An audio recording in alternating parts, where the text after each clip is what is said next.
ভিডিওতে দেখাবো আপনি কিভাবে সহজেই ধান গাছ আঁকবেন। ধান গাছ আঁকা অনেক সহজ। প্রথমে আমরা শিকড়ের শেপ দিয়ে নিলাম। দেখুন এভাবে করে বেশ কিছু ছোট বড় এভাবে করে শিকড়ের শেপ দিয়ে নিলাম। আশা করছি এতটুকু আপনারা আঁকতে পারবেন। এরপর দেখুন এভাবে করে, তারপর আবার এখানে এইভাবে, আবার দেখুন এভাবে, আবার এখান থেকে এভাবে পাতা আঁকছি আমরা। এরপর দেখুন সোজা উপর দিকে গিয়ে পাতাটা ভেঙে যাবে এভাবে।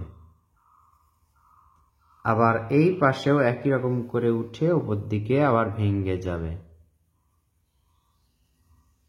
এরপর এখান থেকে আরো উপরে উঠে যাবে এভাবে।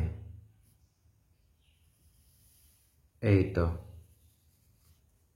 আবার এখানে, আবার এই তো। প্রথমে শুধু আমরা পাতা আঁকলাম, এরপর শীষ আঁকবো। শীষ আঁকার জন্য আমরা আলাদা একটা দাগ দিয়ে নিব। দেখুন এখান থেকে এইভাবে, আবার এখান থেকে এইভাবে, এখান থেকে এইভাবে এবং এখান থেকে এইভাবে।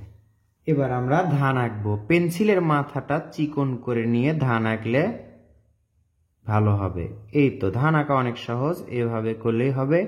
একেবারে স্পষ্ট সুন্দর হতে হবে এমনটা না। দেখুন এভাবে করলেই সুন্দর দেখা যাবে। রং করার পর সুন্দর লাগবে। এই তো দেখুন এখান থেকে এইভাবে, এইভাবে,